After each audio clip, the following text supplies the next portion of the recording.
Amis internautes, bonsoir. Bonsoir, cher Claude. Bonsoir, cher Eric et amis du soir, bien le bonsoir. Alors ce soir, nous avons le plaisir de recevoir pour la seconde fois sur TV ADP quelqu'un qui, lors de son premier passage chez nous, nous avait marqué. Je crois que c'est Jackie Cassou qui avait reçu Héloïse une première fois. Et ce que nous avons découvert à travers elle dépasse l'entendement. Parce que nous, quand je dis nous, je le dis en toute modestie, les éveillés avons cerné depuis longtemps que nous ne vivons ni dans un état de droit, ni dans une démocratie. Nous sommes heureux de voir que cette idée fait son chemin dans l'esprit des gens, mais la réalité est pire que la fiction, si je veux dire, si j'ose dire. Parce que là, on parle de kleptocratie, on pourrait appeler ça une voyoucratie ou un état mafieux. Donc, à travers Héloïse, nous allons découvrir les méandres de cet état mafieux et vous allez voir que les détails sont succulents. Alors, si tu veux bien, on va recevoir tout de suite Héloïse et puis vous allez démarrer ensemble l'émission, le temps pour moi de caler les choses sur les différentes plateformes et je vous retrouve après. Héloïse, D'accord. bonsoir, bienvenue. Bonsoir et merci de me recevoir. On est Bonsoir heureux Héloïse. Merci. on est heureux de vous revoir. J'ai pu constater que depuis l'émission que vous avez fait avec Jackie Cassou, on vous a vu partout. Je crois dans presque tous les médias indépendants. C'est dire que le sujet interpelle et intéresse évidemment les gens qui ont les neurones actifs, on va dire. Alors, Oui, je vais dérouler commencer ensemble l'émission, puis je vous retrouve d'ici 10 minutes, un quart d'heure. très bien, merci. Allez, À ça toi, Claude. marche.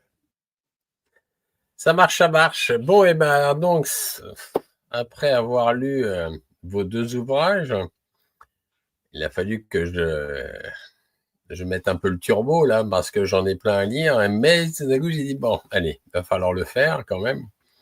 Extraordinaire. Donc, on va plonger dans ces deux ouvrages, en fait. Alors, le premier s'appelle Kleptocratie française, édité par le Jardin des Livres. Et le deuxième, on en parlera un petit peu après, très intéressant aussi, l'affaire Swift. L'affaire Swift, édition de la Dame Blanche. Alors, ce qui est bien avec vous, c'est que on plonge direct dans le vif du sujet. Et je me suis amusé à regarder la définition de kleptocratie, parce que je me suis dit, au fait, j'employais pas du tout ce terme d'ailleurs. Et j'ai regardé, il y a une définition de kleptocratie. Alors, si vous le permettez, Héloïse, je vais la lire parce que j'ai trouvé ça très intéressant. La définition qu'on peut trouver sur Internet, c'est très bien. C'est une kleptocratie est un terme désignant un système politique au sein duquel une ou plusieurs personnes à la tête d'un pays pratiquent à une très grande échelle la corruption, souvent avec des proches et membres de leur famille. Paf. Généralement, ces personnes pratiquent le blanchiment d'argent de manière à dissimuler l'origine et le montant de leur richesse via des comptes bancaires situés dans des paradis fiscaux et ou des sociétés et sociétés écrans basées dans des paradis fiscaux, entre parenthèses, sociétés offshore. Formé, pour l'étymologie, formé à partir des racines grecques kleptos, le vol, et kratos, le pouvoir. Le terme kleptocratie signifie donc le gouvernement des voleurs. Oh, ça c'est bien. Ça c'est bien. Et votre livre s'appelle Kleptocratie française. Voilà, tout à fait. Alors, ça pose de suite. Alors, si vous le permettez, Héloïse, après on va commencer les questions. J'ai coutume, quand je reçois des écrivains, de lire la 4e de couve. Comme ça pose un peu le décor. Voilà, si vous le permettez, je la lis vite et puis après, je vous donne la parole.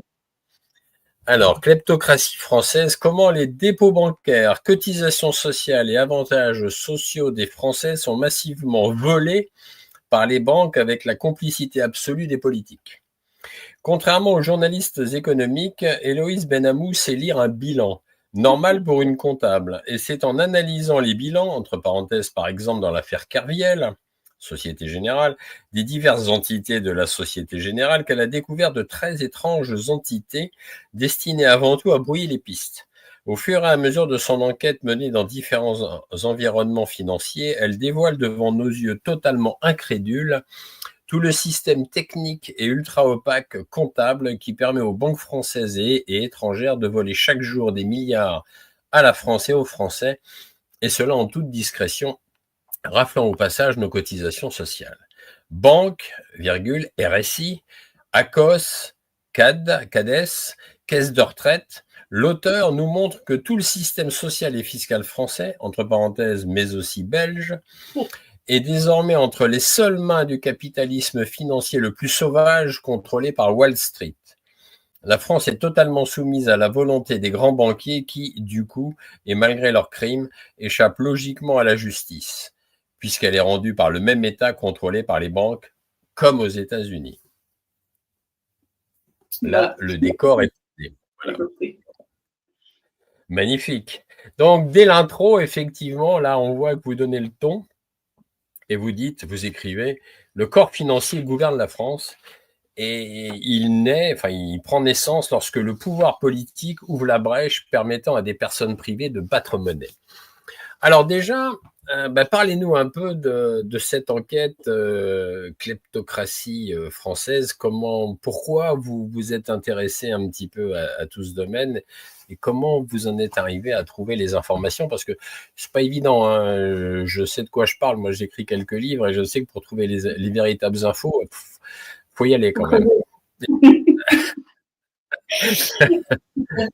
Mais moi, c'était au départ lié à mon activité professionnelle parce que, donc, comme on l'a évoqué, je travaille dans un cabinet d'expertise comptable. Donc, c'est dans le cadre de mon activité avec une clientèle de petites et moyennes entreprises que je me suis rendu compte de plein de dysfonctionnements qu'il y avait avec les organismes de sécurité sociale, notamment le régime des travailleurs indépendants.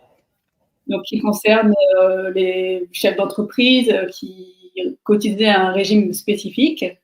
Et donc, je voyais qu'ils recevaient plein d'appels de cotisation pour des montants qui n'étaient pas dus, avec des sommes qui correspondaient pas du tout à ce qui était déclaré. Et au départ, c'est ça qui m'avait un peu mis la puce à l'oreille parce que je voyais que c'était un réel problème en fait dans le fonctionnement de société. Et j'ai commencé à enquêter au départ sur le RSI et puis après, en tirant de fil en fil, j'ai découvert plein de choses concernant le fait que les organismes de sécurité sociale, en réalité, contrairement à ce qu'on pense, là j'ai encore beaucoup vu ça aujourd'hui, avec ce qui s'est passé depuis l'arrivée de Trump qui a mis les marchés financiers un petit peu sans dessus-dessous. C'est le moins qu'on puisse dire. Il y avait plein d'élus encore qui disent que heureusement qu'on est sur un système par répartition et que la sécurité sociale ne fait pas de placement sur les marchés financiers. Alors, il faut que les Français sachent que nous avons les deux problèmes, c'est-à-dire un système par répartition, mais qu'en plus, on dépend des marchés financiers et que sans les marchés financiers aujourd'hui, la sécurité sociale ne serait plus en mesure de payer les prestations. Tellement la dépendance s'est accrue au fil des ans. Et donc, moi, c'est ce que j'ai découvert au départ avec le RSI et qu'en plus, les bilans du RSI n'étaient pas certifiés. Les commissaires aux comptes refusaient de certifier des bilans, ce qui voulait dire qu'il y avait beaucoup d'anomalies pour eux et qui ne voulaient pas s'engager sur la certification des comptes du RSI. Et tout un tas de choses comme ça, je me suis rendu compte qu'on était vraiment dans un système qui était loin du modèle qu'on voulait bien nous vendre de protection sociale et puis de solidarité. Voilà. Donc au départ, ça a commencé comme ça. Je comprends tout à fait. Alors, un petit mot sur le RSI quand même, parce que ça, comme je vous ai dit avant qu'on démarre cette émission, mon épouse et moi, on était un commerçant indépendant, on était auto-entrepreneurs, et on a beaucoup dépendu évidemment de ce fameux RSI, qui nous a escroqué quand même, je ne sais pas combien de trimestres de retraite, ce qui fait qu'on se retrouve, mon épouse et moi, avec une retraite pas du tout terrible. Et qu'un jour, on avait même eu un rendez-vous avec le directeur de RSI à Toulouse, parce que j'avais mis le coup de poing quand même à l'époque. Je vous parle de ça il y a déjà au moins une quinzaine d'années en arrière. Et il nous a reçus parce que je l'avais appelé à une manif de RSI de Toulouse. En fait, on était deux, il y avait mon épouse et moi, c'était fantastique. J'avais alerté, bien entendu, les médias. Les médias, rien à foutre. Et quand même, il a eu peur, je sais pas quoi, il nous a reçus. Et là, c'était quand même lunaire. C'était un rendez-vous lunaire parce que, je vais faire rapide, après je vous redonne la parole, mais c'est intéressant parce que mon épouse, un an auparavant, elle avait dû se faire opérer d'un genou. Elle avait gagné un petit peu donc le droit à un peu d'invalidité. Il y avait un mec du RSI présent dans le tribunal à l'époque qui a dit non, je vais faire appel, vous ne l'aurez pas. Déjà, j'avais failli lui mettre j'avais failli vraiment lui casser la tête, mais je me suis retenu, j'aurais peut-être dû ce jour-là d'ailleurs. Et après, ce fameux directeur qu'on a vu du RSI nous a dit, mais il fallait vous mettre carrément un accident de travail, alors que c'était pas un accident de travail. Donc, il nous a appelé implicitement à frauder. Ah oui, d'accord. Oui. Et là, j'ai dit, le mec, il est directeur du RSI de Toulouse quand même. Oh, et ça m'avait séché quand même à l'époque. C'est pour ça que je me permets d'en parler un peu, parce que ça, c'est des choses que personne ne connaît, à part les commerçants, qui se sont fait escroquer par ce gigantesque, cette gigantesque escroquerie d'ailleurs, Oui. qui d'ailleurs, le jour où on attendait en rendez-vous le directeur, il se faisait livrer du champagne, entre parenthèses. Je voyais défiler sur des petits chariots des caisses de champagne. Je dis putain, ils s'emmerdent pas les mecs quand même. Nous, ils nous squeezent nos retraites, mais eux, ils se font livrer du champ. Bon bref, j'arrête là. Mon petit coup de gueule RSI, mais là, ça m'a fait plaisir. Ça m'a fait plaisir. Juste un instant, pardon. Claude, ton image est figée, donc on va profiter du temps de réponse d'Héloïse. Profites-en pour te déconnecter, te reconnecter, parce que ton image est figée depuis 2-3 minutes. Héloïse, je reviens. Tu veux répondre? Oui, sur le témoignage de Claude, je trouve ça. Enfin, j'ai entendu que ça en fait. Moi, je l'ai vu au départ à mon échelle dans le cadre de l'expertise comptable. Mais après, en enquêtant et en rencontrant des personnes, on se rend compte que c'est quasiment toutes les personnes qui sont assujetties au régime social des indépendants, en fait, qui vivent des expériences totalement ubuesques. Alors, ça va être soit des retraites qui sont versées pour des montants de 20 ou 30 euros, ou des appels de cotisation totalement délirants avec des montants des fois de plusieurs dizaines de milliers d'euros, des problèmes dans les recours, énormément de problèmes de cet ordre-là. Et c'est vrai que concernant les travailleurs indépendants, ils sont assez mal représentés, c'est le moins qu'on puisse dire en France, et même les couvertures médiatiques que Claude a abordées sont également un vrai sujet, parce qu'on ne parle pas du tout de ces sujets-là dans les médias. Et c'est pour ça, quand j'ai commencé au départ à rechercher des informations, je me suis orientée évidemment vers les documents de comptabilité, et je me suis rendu compte des placements financiers qui étaient faits. Et donc, il y avait aussi beaucoup de pertes, parce que du coup, quand on fait des placements, comme je disais, on est soumis aux aléas des marchés, et donc c'était totalement le cas du RSI. Et la gestion était totalement opaque. Voilà. Et donc, c'est le cas aussi pour les salariés. Donc, ça, c'est après, j'ai étendu mes recherches. C'est ce que j'explique dans le livre Kleptocratie française, c'est que même pour le régime des salariés, en fait, c'est totalement soumis au marché financier. Et il faut bien comprendre ça parce qu'on observe, moi je vois, le livre est sorti en 2016, et on voit chaque année que là, c'est le cas encore avec le problème des finances publiques. Systématiquement, on nous dit qu'il faut faire des efforts, mais tant qu'on ne prend pas en compte le problème de base qui est celui des financements, on ne pourra jamais régler le problème. Donc c'est juste une fuite en avant, et les gouvernements successifs sont toujours en train de demander de faire des efforts, mais ça ne permettra pas de... Ce qu'il faut, c'est aujourd'hui une véritable réforme structurelle de la sécurité sociale. Voilà. C'est ça. On n'a pas d'image, Claude. Non, comment tu n'apparais pas. Regarde sur StreamYard, ton écran de contrôle. Il n'y a pas d'image. On t'entend, mais on ne te voit pas. Bah si, moi j'ai une image pourtant. Je comprends rien là. Oui, mais que tu aies une image, je sais bien, mais il faut que je l'aie, moi, en régie. Bon, je requitte le... Bon, mais Héloïse, si vous deviez... vous parlez de réforme. Moi, quand j'entends le mot réforme, j'ai tendance à être toujours sur mes gardes, parce que c'est une façon déguisée d'aggraver la situation. Quand les gouvernements parlent de réforme, ils se cachent toujours un mauvais coup derrière. Est-ce que vous ne pensez pas que, au fond, la meilleure réforme serait de rétablir un état de droit? Alors, ça, c'est une très bonne question. Je dirais que pour répondre à votre question, je suis obligée d'abord d'expliquer le problème qui lie mes deux livres, c'est-à-dire Kleptocratie française et l'affaire Swift, sur lequel je pense qu'on aboutira après. Le problème principal, c'est le fonctionnement du système bancaire et financier, qui a totalement échappé au contrôle des États depuis la numérisation de l'économie, en réalité. C'est ça le problème de fond. Et c'est ce problème-là qu'il faut en priorité régler avec un programme de souveraineté numérique, selon moi. Mais c'est une réalité que tant qu'on n'aura pas le contrôle du système bancaire et financier, il n'y aura pas d'état de droit en réalité, parce que le rapport de force est inversé. Et que la situation des finances publiques, etc., profite énormément aux banques, que ce soit par le système des intérêts, tout ce qui concerne les services de la dette, mais c'est aussi un réel rapport de force dans la gestion des dépenses publiques, ça c'est sûr. Donc si, c'est une très bonne question que vous posez là, et c'est vrai que l'état de droit aujourd'hui, sans contrôle, sans maîtrise du système bancaire, on n'y arrivera pas. Donc c'est deux sujets qui sont liés, mais la réforme de la sécurité, enfin, globalement, une réforme imposerait la reprise en main du système bancaire et financier, en tout cas par des contrôles. Parce que les banques prêtent à l'État, mais on peut pas savoir envers qui on est redevable de cet argent. Donc déjà, ça, c'est une première anomalie. Il y a énormément de choses qui pourraient être mises en place petit à petit.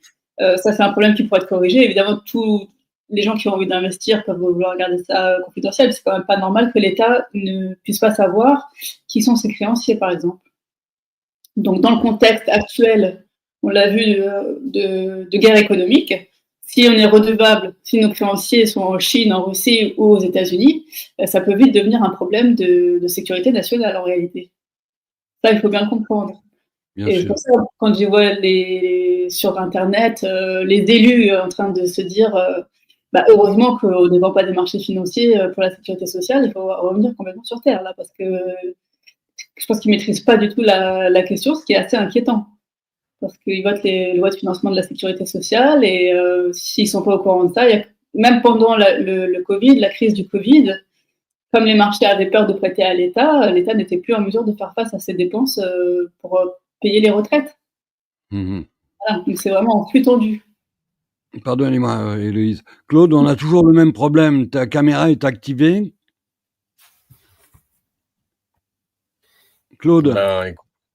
Oui, je t'entends, mais je sais pas, moi. Ta caméra, apparemment, ta caméra n'est pas activée. Alors, va dans tes paramètres, s'il te plaît. Clique sur caméra. Oui. Voilà, et vérifie que tu as une image témoin en face de toi. Ça va mieux? Ça va mieux? Ben non, on a toujours un écran noir.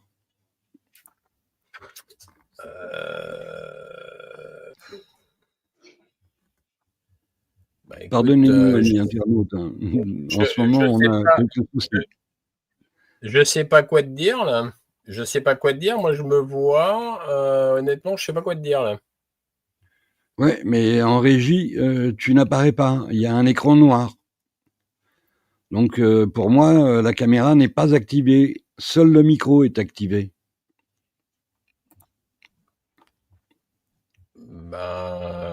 Je sais pas quoi faire. Bon, je vais me déconnecter, je vais revenir. Je sais pas quoi faire, là. Honnêtement, moi, je me vois.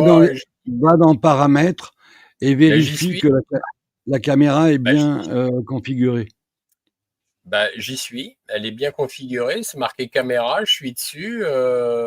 Et haute définition 720. Écoute, je vois pas quoi faire. À gauche, sous caméra, qu'est-ce qu'il y a d'écrit? Audio. Ben oui. Eh ben oui, caméra, j'y suis. Je suis bon, moi. Arrière-plan virtuel, j'en ai pas. Je l'ai enlevé. Non, je sais pas quoi te dire, là. Non, écoute, déconnecte-toi et reconnecte-toi, on va voir. Allez, ça roule. À de suite, désolé. Alors, Héloïse, moi, je n'ai pas pu lire vos livres, hein. C'est Claude Janvier qui est chargé de ça, mais le sujet m'intéresse puisque effectivement notre monde, notre pays a changé depuis 1973, date à laquelle la banque Rothschild a obtenu le contrôle de la monnaie sur notre pays. Et vous disiez qu'à partir du moment où le pouvoir financier échappe à l'État, il ne peut pas y avoir d'état de droit. C'est bien ce que je comprends? Voilà, c'est ça. Enfin, en quelque sorte. Après, en 1973, il y a eu une importante révolution pour le monde, qui a été la découverte de ce qu'on appelle le datagramme, en fait, qui est un néologisme entre data et télégramme, qui est une découverte d'ailleurs qui a été faite en France par un ingénieur français dans le cadre du plan calcul, qui avait été mis en place par le général de Gaulle. Je vais faire cette digression, mais qui est très importante pour la suite et pour comprendre ce à quoi nous sommes confrontés aujourd'hui. Donc en fait, le général de Gaulle avait mis en place le plan calcul pour s'opposer à la domination américaine en matière de réseau de télécommunications. Et dans le cadre du plan calcul, donc, Maurice Allègre est devenu délégué à l'informatique et il a mené les opérations d'une main de maître parce qu'en 1973, la France avait mis en place le premier réseau de télécommunications international avec la technique, donc, je disais, du datagramme qui a été inventé par l'ingénieur français Louis Pouzin. C'est bon, Claude, tu apparais. Désolé pour cette interruption du son, de la lumière surtout. D'accord. Je ne sais pas si vous avez entendu ce qu'on disait ou pas, du coup. Non, du coup, j'ai dû me déconnecter, revenir, enfin, bon, bref.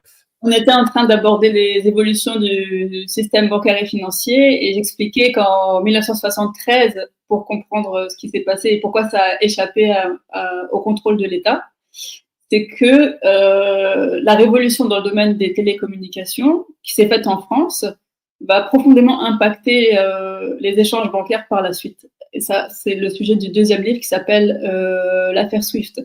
Parce que la donnée bancaire va devenir une ressource qui est traitée par les systèmes informatiques du système bancaire et sur lequel, en fait, les États n'ont plus de contrôle. Il n'y a plus aucun contrôle. Alors, il n'y a plus aucun contrôle. Le contrôle aurait pu s'organiser, mais les États, alors ça dépend lesquels, parce que ce que j'explique, c'est que par exemple, les États-Unis ont compris que l'information bancaire était un instrument de pouvoir extrêmement puissant.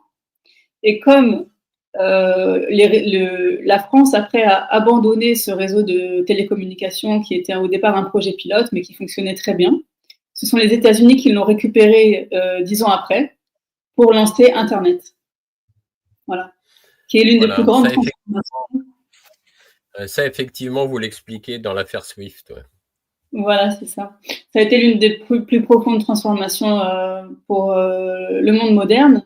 Et on n'a pas tellement mesuré les enjeux du point de vue du système bancaire et financier et ce que ça a impliqué dans les rapports aussi géostratégiques. Et aujourd'hui, d'ailleurs, on est en train de l'apprendre à nos dépens avec la brutalité de Donald Trump à faire usage justement de ces armes-là pour rentrer en conflit ouvert. Alors, les conflits existaient déjà avant, hein, je ne dis pas que c'est lui qui a inventé ça, pas du tout. J'explique d'ailleurs qu'à partir des... Donc, pour revenir, vraiment le développement d'Internet, ça a été à partir de la deuxième moitié des années 90, à partir de 1995, disons. Et les États-Unis ont mis la main dessus, à l'époque c'était sous Bill Clinton, qui avait compris que ça allait devenir un instrument qui devait rester entre les mains des États-Unis. Et c'est jouer la gouvernance d'Internet que les Américains ont remporté haut la main. Et dans le même temps, il y a eu ensuite, tout ça s'est passé en quelques années, hein, lorsqu'il y a eu les attentats du 11 septembre, les Américains ont réalisé vraiment le casse du siècle parce qu'ils se sont emparés en fait des données bancaires à travers un organisme, l'organisme central du système bancaire qui s'appelle SWIFT et qui détient toutes les données bancaires puisque pour faire un virement international entre une banque à New York et une autre à, je sais pas, à Hong Kong, eh bien, l'information va être enregistrée par SWIFT, qui fonctionne comme une messagerie, voilà, mais qui fonctionne avec Internet. Et c'est là qu'Internet joue un rôle très important dans le système bancaire et financier. Mais les données sont acheminées aux États-Unis et c'est eux qui ont le contrôle dessus. Voilà. Ouais, c'est ça. Donc le lien, C'est ça. donc le lien avec le fait qu'aujourd'hui les États en dehors des États-Unis, globalement, ne sont plus maîtres de leur système bancaire et sont soumis beaucoup à la politique américaine. Voilà. Et c'est un énorme enjeu de pouvoir.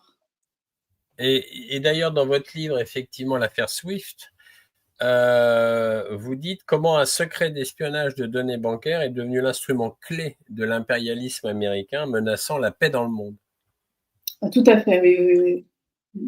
Et c'est exactement ça, c'est hyper intéressant. Et en fait, moi, ce que j'ai noté 2-3 choses dans ce livre intéressantes quand même, c'est que déjà Washington contrôle Internet, mais ça, vous venez de l'expliquer. Donc, vous ajoutez aussi, c'est l'objet d'un chapitre de votre livre, donc vous ajoutez, donc les pays non alignés ne peuvent pas s'émanciper. C'est très intéressant à comprendre. Ça veut dire que vraiment les États-Unis s'assurent la mainmise sur tous les pays de la planète, comme ils l'ont toujours fait d'ailleurs, et ils continuent à le faire. C'est-à-dire, voilà. Et du coup, tout le monde est dépendant, même d'un point de vue numérique, et surtout, je dirais, d'un point de vue numérique d'ailleurs, de l'oncle Sam. Et en fait, vous avez plusieurs chapitres très intéressants, la guerre froide numérique. Et il y a un chapitre que j'aimerais aussi que vous nous parliez, c'est vous expliquer la genèse du renseignement financier américain. Ah oui, c'est vrai à la fin, oui. Oui. Aussi. Mais au départ, le renseignement américain. Alors voilà, c'est-à-dire que lorsqu'il y a eu les attentats du 11 septembre et que les Américains ont mis la main sur les données bancaires mondiales, c'était au départ au prétexte de lutter contre le terrorisme, mais Internet a donné une nouvelle impulsion au renseignement financier qui avait commencé à germer pendant la Deuxième Guerre mondiale. Et au départ, il était utilisé par le département du Trésor des États-Unis pour essayer de geler les actifs qui servaient à huiler la machine de guerre hitlérienne. Mais à l'époque, le système n'était pas mondialisé, donc c'était assez l'impact était resté assez limité. Par la suite, le renseignement financier a continué une certaine progression dans l'administration américaine, notamment dans les années 90, avec des embargos assez emblématiques comme celui de Cuba avec les lois Helms-Burton, par exemple. Internet a été créé bien avant.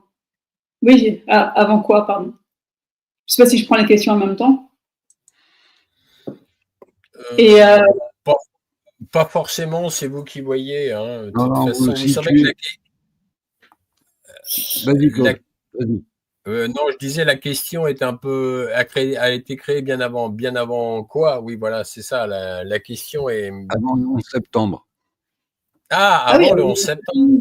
Oui, non, j'explique que le datagramme qui sert de base au fonctionnement d'Internet a été inventé en 1973 en France par l'ingénieur Louis Cousin, et ensuite les États-Unis ont mis à peu près 10 ans pour développer TCP/IP, mais la gouvernance d'Internet s'est jouée en 1998 exactement. Ouais. Mais vous incluez la Chine et la Russie dans ce contrôle américain, Héloïse? Alors oui, ça c'est les développements que je fais dans le livre. C'est que c'est tout l'enjeu. D'ailleurs, on le voit avec les BRICS. L'enjeu, c'est de pouvoir mettre en place un système bancaire qui échappe au contrôle des États-Unis. Et pour ça, ils doivent relever un défi effectivement technologique. Pourquoi? Parce que pour prendre les choses dans l'ordre, je ne sais plus, il y avait une question avant sur le renseignement financier, mais on pourra y revenir. C'est lié en fait, c'est que une fois que les États-Unis ont commencé à surveiller les données bancaires, il a fallu mettre en place aussi toute une force spéciale qui soit en mesure d'exploiter ces données et d'exercer des sanctions. Donc, au sein du renseignement financier, il y a un bureau qui s'est constitué, dédié au renseignement financier, et l'objectif étant ou de geler des actifs ou d'exclure des cibles, donc ça peut être des personnes, des entreprises ou même des États. Ça a été le cas de l'Iran qui a été en 2012 le premier pays à être exclu de SWIFT.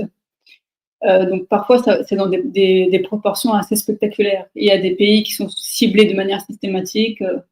donc, comme la Corée du Nord, l'Iran, comme on disait. Et quand il y a commencé à y avoir le conflit en Russie avec l'Ukraine à partir de 2014, à ce moment-là, des sanctions ont été émises également pour cibler les secteurs stratégiques, notamment dans le domaine de l'énergie, de l'armement et du système bancaire et financier. Voilà comment ça s'organise. Et en 2014, la Russie a lancé, d'ailleurs, a déployé davantage son système qui est censé être alternatif à SWIFT, donc la messagerie bancaire. Et c'était qu'elle a appelé ça s'appelle le SPFS. Mais la problématique pour la Russie, justement, c'est qu'elle n'est pas assez indépendante pour pouvoir mettre en place un système réellement souverain. Et le SPFS n'a pas permis de contourner réellement les sanctions, puisqu'il utilise essentiellement des technologies américaines. Voilà. Pardonnez-moi, mais une question naïve. Si vous dites que le pouvoir financier et bancaire contrôle un pays comme la France, qui contrôle les États-Unis? Est-ce qu'ils ne sont pas dans la même situation que nous? Est-ce que le pouvoir financier et bancaire n'exerce pas son contrôle sur l'État américain? Alors, si, notamment par rapport parce que, alors je vais répondre à votre question et en même temps, je vais expliquer davantage comment fonctionne SWIFT, parce que ça donnera un éclairage pour répondre à votre question. C'est que donc SWIFT est en fait une entreprise qui s'est constituée en Belgique. Le siège de SWIFT est en Belgique, il est toujours actuellement, mais il y a des centres il y a d'autres centres, dont un qui se trouve en Virginie, qui a été créé en 79 et qui fonctionne par SWIFT. SWIFT a créé Qui a créé SWIFT? Alors, au départ, c'était essentiellement une volonté de banquiers qui voulaient moderniser le système bancaire et financier en utilisant justement les technologies des réseaux de télécommunications pour pouvoir augmenter les transactions et réduire les coûts. C'est la logique de départ. Et donc, ils se sont créés en Belgique parce que la Belgique permettait de constituer, en termes d'organisation juridique, ce qu'on appelle une coopérative. Donc, les banques sont membres de SWIFT. Et le centre aux États-Unis fonctionne en miroir. Donc, les opérations qui sont passées en Europe sont également stockées aux États-Unis de la même manière. Qui a joué un rôle important lorsque les attentats du 11 septembre ont eu lieu et que les États-Unis ont voulu prendre le contrôle des données bancaires. Voilà. Donc, les banques et les entreprises financières, notamment, sont membres de la coopérative et les banques centrales exercent un contrôle sur SWIFT. Donc, tout à l'heure, vous disiez que le pouvoir bancaire et financier contrôlait les États. Si ce même pouvoir contrôle les États-Unis, ce ne sont pas les États-Unis, donc, qui contrôlent le système global. C'est le pouvoir financier et bancaire. International. Mais oui, anglo-saxon, d'origine un peu anglo-saxonne. C'est pas l'État américain qui exerce un contrôle global sur les transactions. C'est le pouvoir financier, le pouvoir bancaire. Je comprends votre question, mais quand même si, parce qu'en fonction des administrations successives qu'il y a eu depuis les années 2000, lorsqu'il y avait des cibles, c'était décidé. Alors ça peut se décider d'abord par des intermédiaires au sein de l'État qui ne sont pas de premier plan, mais globalement les présidents américains qui se sont succédés, quand ils ont décidé de déconnecter l'Iran ou de déconnecter certaines entreprises russes, etc., c'est aussi en fonction d'événements géopolitiques. Oui, je comprends qu'on peut utiliser le système comme moyen de rétorsion, comme moyen de boycotter un pays ou compliquer son existence et son fonctionnement.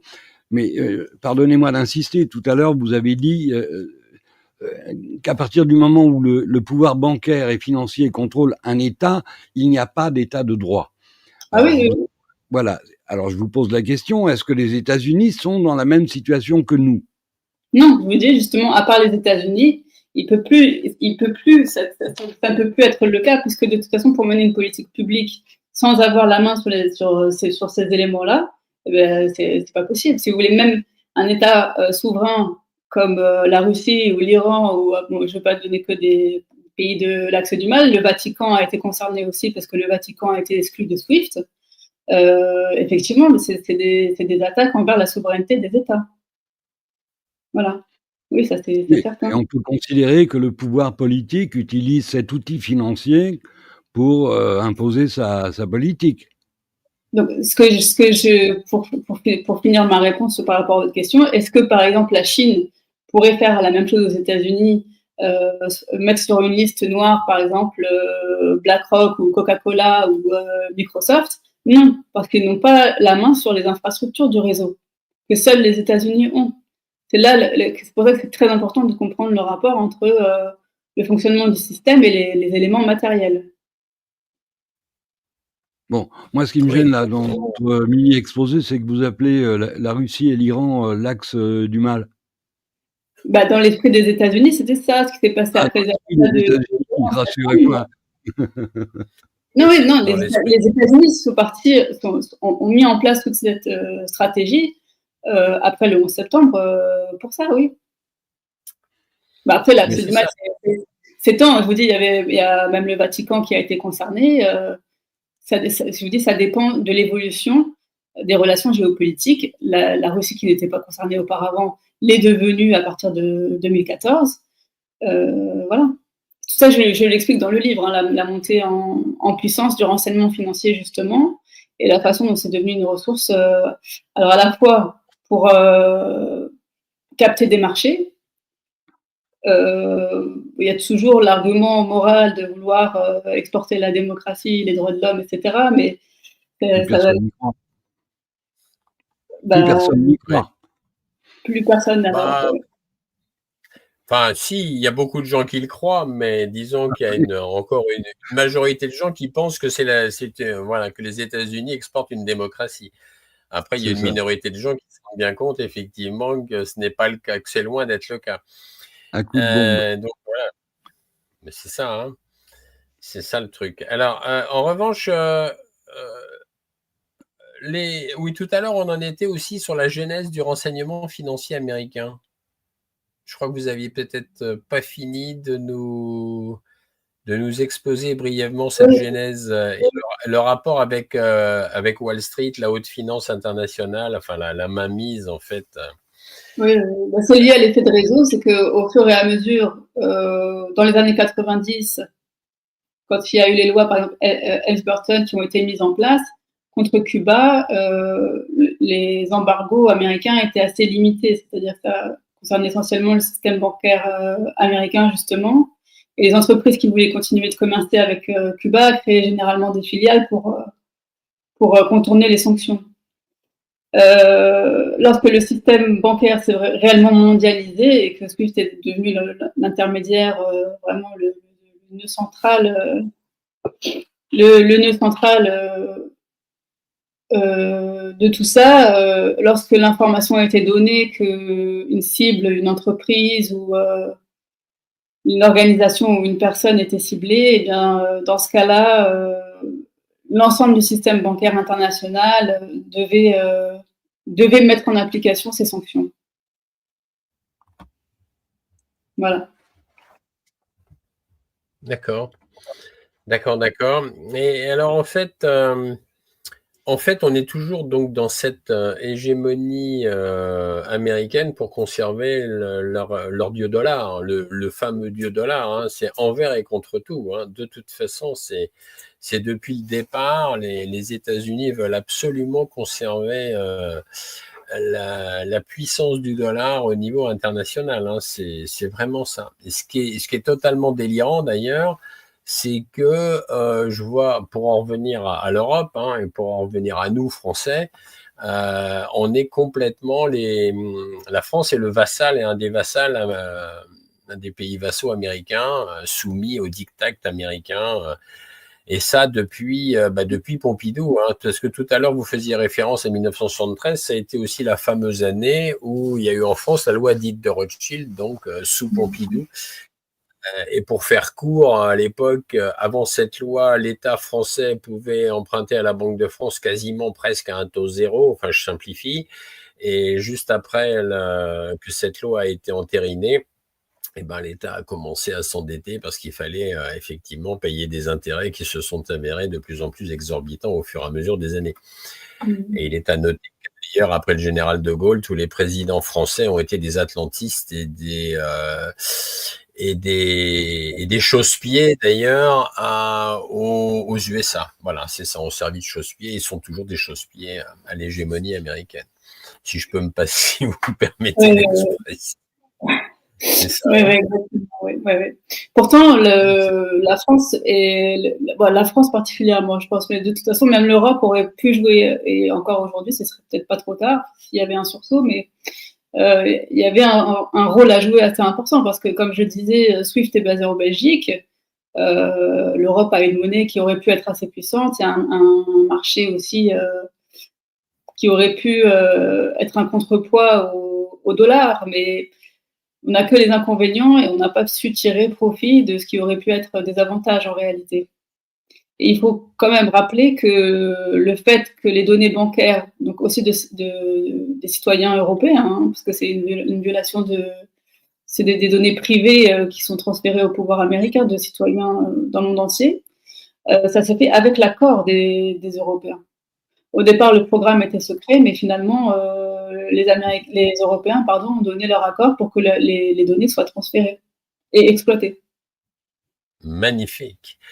Magnifique. C'est vraiment incroyable. Bruxelles, en tant que capitale politique, complètement sous le joug américain, on a vraiment... ils nous auront tout fait, hein, ils nous feront tout. Et d'ailleurs, pendant la période Covid, d'ailleurs, toutes les données médicales, donc des gens tous les gens qui se faisaient tester avec le test RT-PCR, là, le fameux truc, le goupillon dans les narines, il faut savoir que toutes les informations médicales des citoyens européens partaient directement chez Microsoft. Ça, c'est peut-être pas connu tout le monde, mais voilà.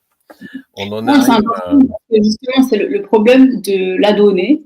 Donc moi, je traite le problème de la donnée bancaire, mais c'est aussi toutes sortes de données qui vont être acheminées et stockées aux États-Unis, dans des serveurs américains.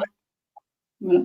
Et après, c'est quel usage en effet. Et donc, pour en parler de souveraineté, d'état de droit, etc., tant qu'on n'a pas compris ça, on ne pourra rien faire. Ouais. Mais le problème, c'est justement comment en sortir. Alors, il y a le chapitre 2 dans votre livre de kleptocratie française, vous dites une justice à 2 vitesses et vous ajoutez pas de banquier en prison. Oui. Ça, j'ai adoré. Après, j'ai analysé. Il n'y a pas de banquier en tôle, en gros. J'ai analysé beaucoup l'affaire de Jérôme Cardiel à l'époque et c'est vrai que c'était assez scandaleux de voir la manière dont ça avait été traité. Et que finalement, même sur le plan juridique, lorsqu'il y aurait des enquêtes à mener, parce que je pense que c'était pas prévu au départ qu'il y ait cette procédure contre les traders. Il faut rappeler que c'était un employé de la Société Générale qui a placé 50 milliards sur les marchés financiers en 2008 et qui a perdu 4,9 milliards. Enfin, il a été viré entre-temps lorsque la banque aurait découvert ses placements et après avoir développé ses positions, il y aurait une perte de 4,9 milliards. Et on voit qu'il n'y a pas de responsabilité concernant le système bancaire et financier de ce qu'ils font, mais c'est exactement la même chose aussi pour les finances publiques, parce que le fait qu'il y ait toute cette opacité, justement, alors qu'on voit que si on avait accès à l'information bancaire, on pourrait tout savoir. On pourrait tout savoir. Oui, c'est ça. C'est ça. Et donc, vous avez d'ailleurs un chapitre aussi où vous traitez, vous écrivez plutôt, l'État protège la grande délinquance. C'est exactement ça. Hein. C'est ça. Voilà. Il y a une surprotection de la délinquance en col blanc. Ça. Voilà. C'est dans la logique du rapport de force. C'est magnifique. On vit un monde merveilleux quand même. Hein. Ce qui est inquiétant, par contre, c'est qu'il n'y a pas beaucoup de gens qui se saisissent de ces questions de fond, parce que là, on parlait des élus, etc. Quand on voit les politiques publiques qui vont être mises en place, de cloud souverain, d'intelligence artificielle, etc. Donc, on n'a pas compris que, je ça avec quelqu'un récemment, il ne va pas s'agir de changer de voiture si on ne change pas de route. En réalité, on ne pourra pas être souverain. Et ça, il faut vraiment bien l'intégrer parce que sinon, c'est du temps perdu, de l'argent perdu aussi. Et vu l'état des finances publiques, je pense que d'autres projets mériteraient plutôt d'être mis en place. Absolument, mais alors, parce que la conclusion, par exemple, de votre livre, l'affaire Swift, j'avoue, c'est pas très optimiste. Hein. Ce livre a été publié en 2024. Hein, oui, et vous concluez, le 20 janvier 2025, Donald Trump prend ses fonctions à la Maison-Blanche pour succéder à Joe Biden. Son imprévisibilité en matière de politique étrangère, notamment envers l'Iran, la Corée du Nord, la Russie, mais surtout la Chine, représente une menace pour la paix. D'autre part, il a d'ores et déjà annoncé que les pays qui souhaitent remplacer le puissant dollar américain doivent s'attendre à faire face à des droits de douane de 100%. Donc déjà il l'avait annoncé. Et alors, après, vous ajoutez, ce n'est qu'une question de temps avant que le monde bascule soit dans une société totalitaire avec une mainmise totale sur les infrastructures du système par les États-Unis, soit vers un monde multipolaire permis par la balkanisation des réseaux de télécommunications. Dans un cas comme dans l'autre, l'affrontement mondial est inévitable. Oui, c'est pas très réjouissant. On peut pas dire, votre conclusion n'est pas très réjouissante, mais je pense qu'il y a une bonne part de réalité. Alors au jour d'aujourd'hui, depuis que vous avez donc écrit et que ce livre a été édité, par rapport à ce que vous avez écrit, est-ce que ça va dans ce sens-là ou est-ce que ça va dans d'autres voies, d'après vous? On dirait quand même que ça va dans ce sens-là. Évidemment, malheureusement, parce que c'est pas ce qu'il faut souhaiter. Mais Trump a une politique extérieure très, très agressive. On l'a vu. Donc, ce que j'ai annoncé concernant les droits de douane, par exemple. C'est-à-dire qu'il y a deux mondes qui s'affrontent en réalité. Avant, on parlait que des BRICS, après du Sud global. Mais je pense que depuis que Donald Trump est arrivé à la Maison Blanche, c'est les États-Unis contre le reste du monde aujourd'hui. Et Donald Trump souhaite maintenir l'hégémonie américaine, ce qui s'entend, mais dans sa manière de faire, il va rentrer en confrontation avec des peuples qui ont d'autres aspirations et qui essayent de trouver des alternatives pour s'émanciper de l'hégémonie américaine, et particulièrement la Chine, qui réfléchit à une stratégie depuis longtemps et qui a pris beaucoup d'avance dans beaucoup de domaines, notamment technologiques, économiques. Donc, c'était une réelle menace pour l'hégémonie américaine et Donald Trump va être très agressif avec la Chine. Et je pense que ce qui joue en sa faveur, on va dire, c'est que la Chine a du mal à s'imposer comme puissance mondiale, ça c'est sûr, mais même régionale, je pense que c'est le régime qui inspire beaucoup de défiance. Mais plus il y aura de confrontation, plus il y aura de heurts et plus les pays non alignés, on va dire, vont vouloir s'émanciper et trouver de la souveraineté. Donc face à ça, est-ce que Donald Trump ou même ses successeurs ne vont pas se servir de leur pouvoir sur les infrastructures du système pour devenir encore plus contrôlants? Et voilà, le pouvoir d'exclure un pays, comme je disais, on l'a vu avec l'Iran en 2012. Ça n'émeut pas trop parce que bon, ce sont les Iraniens, mais ça a été le Vatican et demain ça pourrait être d'autres pays comme la Russie. On ne sait pas comment est-ce que en face ça pourrait réagir. Oui. Mais la Russie, de toute façon, n'opère toujours pas avec le système SWIFT, hein, je pense. Hein. Si, ça y est. Non, ils n'ont pas réussi à quitter le système SWIFT. Il y a des opérations qui se passent. Alors, parce que après, il y a beaucoup de développements qu'on pourrait faire, mais donc, tout cet acharnement au niveau économique a poussé les États aussi à aller vers des réseaux plutôt parallèles. La Chine, d'ailleurs, est devenue un acteur de premier plan dans le fonctionnement pour que les États non alignés, on va dire, puissent faire des transactions en dehors du système officiel. Comment est-ce que ça se passe? Alors bon, il y a évidemment du blanchiment d'embargo. Il y a des transactions qui se font en or avec de l'or de contrebande. Enfin, il y a tout un tas de choses qui se passent actuellement. Maintenant, est-ce qu'il y a un système alternatif qui s'est mis en place et qui échappe au contrôle? La réponse est non. En termes de messagerie bancaire, même régionale, non. D'accord. Oui, non, mais voilà, c'est ça que je voulais savoir, parce que moi j'ai des amis qui sont allés en Russie depuis le déclenchement de l'opération spéciale par Vladimir Poutine en Ukraine, et effectivement, leur carte Visa ne pouvait pas fonctionner en Russie. C'est-à-dire, ils y allaient, mais ils emportaient du cash, parce que là-bas, la carte bleue, rien. Oui. Et d'ailleurs, tout d'un coup, ils se sont retrouvés, bon, ils le savaient, hein, mais tout d'un coup, il n'y avait plus la carte magique, enfin, entre guillemets magique, hein, c'est-à-dire on la présente, on paye, on peut retirer du cash à un distributeur. Tout d'un coup, là, non, pour aller en Russie, il fallait effectivement emporter une somme d'argent liquide. Sinon, sinon c'était compliqué. Et voilà. Non, mais comme quoi, effectivement, cette affaire de mainmise internationale avec Internet et tout ce système bancaire est quand même très, très, très importante. Parce que c'est là qu'on s'aperçoit que tout d'un coup, si un pays ne se retrouve c'est extrêmement limité au niveau du fonctionnement, quoi. Voilà. Et en fait, c'est là qu'on se rend compte de la souveraineté numérique aujourd'hui financière, quoi. Et malheureusement, ça va aller en s'accélérant, puisqu'on est à la porte de l'euro numérique, hein. Maintenant, nous y sommes, ça y est. L'euro numérique a été lancé en mars 2025. Hein. Pour ceux qui ne le savaient pas, oui, il est lancé. Donc, ouais. Il y avait aussi un chapitre, vous aviez, alors là on en revient à kleptocratie française, hein, au nom du fisc, expiation collective de la dette au profit de la finance. Et la normalisation donc du racket fiscal. Là j'ai dit bon, là il va falloir que je pose la question quand même. Si vous pouvez développer un peu, Héloïse.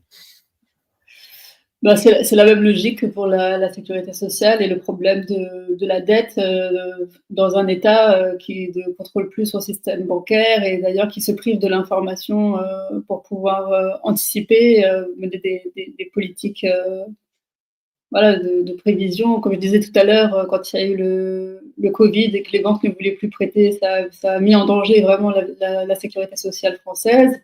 Et concernant le trésor public, on est dans un schéma où la dette augmente tellement que le coût du service de la dette devient très lourd à supporter. Mais ce qui est vraiment inquiétant, c'est qu'il n'y ait pas de... Bon, vous disiez, est-ce qu'une réforme, c'est presque un gros mot aujourd'hui? Ça veut dire que ça cache quelque chose C'est un gros mot, c'est un gros mot. Bon, moi, je pense que c'est le progrès technique qui va permettre de sortir de ça. Après avoir fait toutes ces recherches, c'est le sentiment que j'ai. Mais c'est vrai que l'État doit se saisir de cette question parce que ça va être compliqué pour des entreprises de pouvoir mener ces réformes seules. Et c'est deux sujets qui sont totalement liés. Voilà. En attendant, ce qui se passe, c'est que les Français payent à travers tous les prélèvements obligatoires, ça ne cesse d'augmenter. Et bon, on a vu là plus 1000 milliards maintenant. Ça ne va pas s'arranger. C'est alors justement, les Français qui payent le coût de la lâcheté, du manque de courage politique et de vision à long terme. Ça, nous sommes d'accord. Mais alors justement, j'ai une question. Ce qui s'est passé à Chypre, ce qui s'est passé en Grèce, ce qui s'est passé au Liban, où des citoyens du jour au lendemain n'ont plus accès à leur argent, en fait. Voilà. Est-ce que cette situation, sans vouloir faire flipper tout le monde, mais bon, c'est bien qu'on en parle, est-ce que cette situation pourrait arriver demain en France, par exemple, ou dans d'autres pays européens? Voilà. Est-ce que ça peut arriver avec toute cette espèce de système financier bancal? Si c'est déjà arrivé, c'est que ça pourra réarriver à nouveau. Pourquoi se priver? Parce que s'il y a les moyens techniques pour le faire, c'est juste une question de volonté politique. voilà, et de situations de crise. Mais il faut, on a passé sur le problème de la dette, mais quand même, la France est sous surveillance par Bruxelles. Donc la situation est quand même assez critique concernant les finances publiques. S'il y a besoin, techniquement, c'est possible de le faire. Voilà, c'est de toute façon ce qui se fait de geler les actifs aujourd'hui dans un système mondialisé, c'est possible. Hein. Quand on voit, ça dépend de l'objectif politique qui va être qui est décidé et dans quel but. Voilà, si c'est pour geler des actifs d'oligarques qui sont répartis dans le monde entier, c'est pas un problème. Ce sera pas un problème non plus, techniquement, de geler et de flécher l'épargne des Français, par exemple. Oui. Oui, comme la dernière réunion qu'il y a eu à Bercy, fin mars, 25 mars de mémoire, effectivement, où Bercy, big réunion avec le ministre de l'économie et des finances, le ministre de la défense et puis des investisseurs privés que je suis jamais même pas arrivé à savoir d'ailleurs qui y avait réellement et qui ont décidé de lancer ce fameux emprunt d'État en fait pour aller financer le réarmement de la France, etc., etc. Donc voilà, c'est par BPI France, par la Banque publique d'investissement France. Oui, effectivement. Et Thierry Breton, qui était intervenu dans un média, l'avait dit aussi. C'était pas quelque chose qui était exclu. Oui. Mais sans préciser les conditions, mais. Oui, c'est pas exclu. Il y a rien qui est exclu au niveau du livret A, de l'épargne des Français chéris et des assurances vie, effectivement. Rien n'est exclu au niveau de pouvoir, pourquoi pas, faire main basse un peu sur les quelques milliards quand même de bas de laine des Français, entre autres. Eric, aurais-tu une autre question pour notre invité ? Bon, moi, l'aspect technique est pour moi un peu rébarbatif, hein. Mais dans les grands principes, je me suis souvent posé la question au sujet du Premier ministre Georges Pompidou. À l'époque, le président de la République française, c'était le général de Gaulle. C'était ce qu'on peut appeler un homme d'État. Et malgré l'envergure et le prestige dont il bénéficiait, Rothschild a quand même réussi à lui imposer un Premier ministre qui venait de chez lui. Georges Pompidou était un des directeurs de Rothschild. Après la mort du général de Gaulle, en 1973, il me semble que c'était Pompidou qui était à ce moment-là au pouvoir, et le ministre des Finances et de l'Économie, c'était Giscard d'Estaing.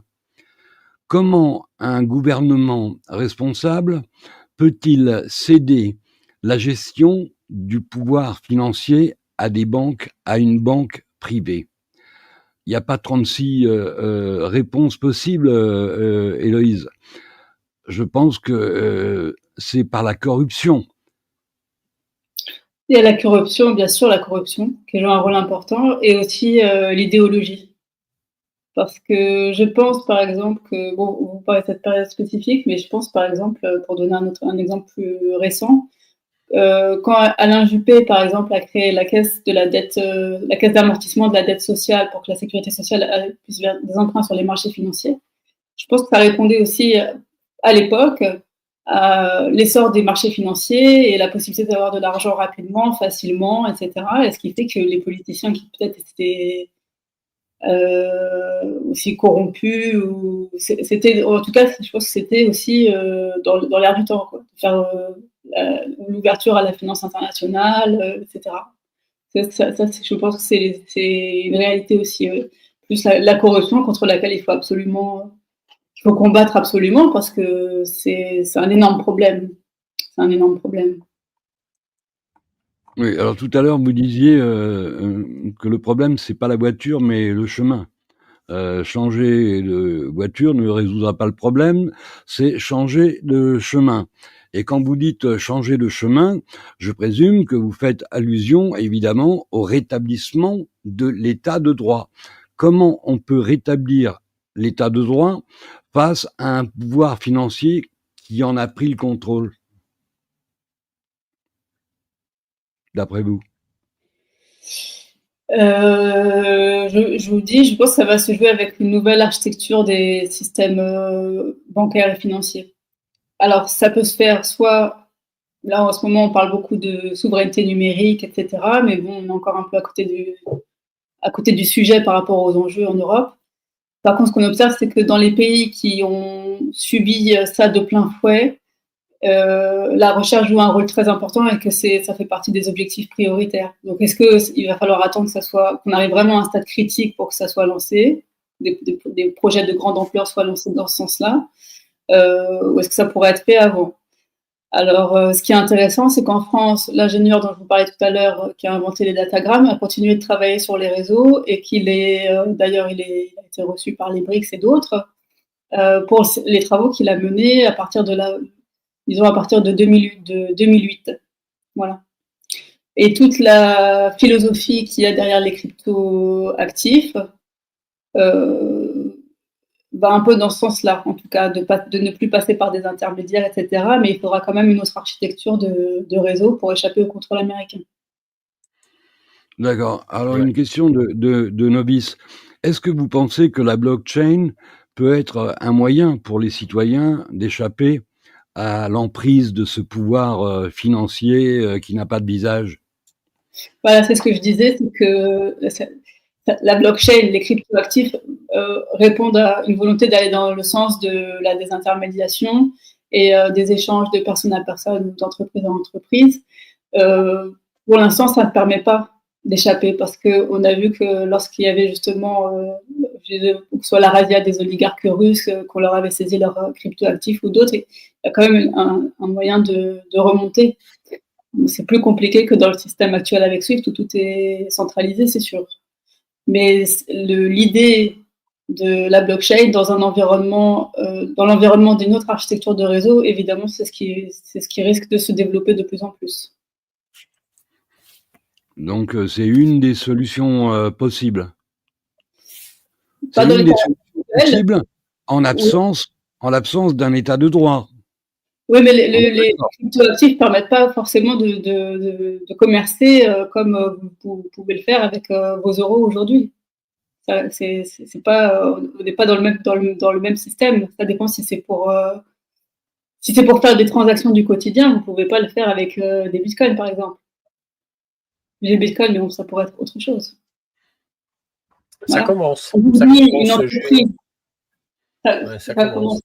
Aujourd'hui, dans le cadre du commerce légal, par exemple, entre une entreprise allemande et, je sais pas, une entreprise, je ne sais pas dire parce qu'ils sont blacklistés, mais une entreprise américaine ou sud-américaine, et ben, vous allez faire vos opérations dans le système classique.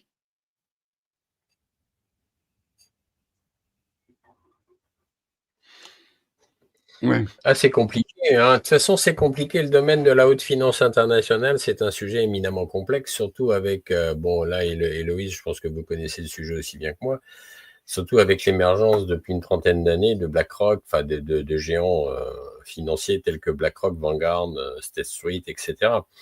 Parce qu'en réalité, c'est cette finance-là internationale qui contrôle la quasi-totalité de la planète. Donc, et ils font la pluie et le beau temps.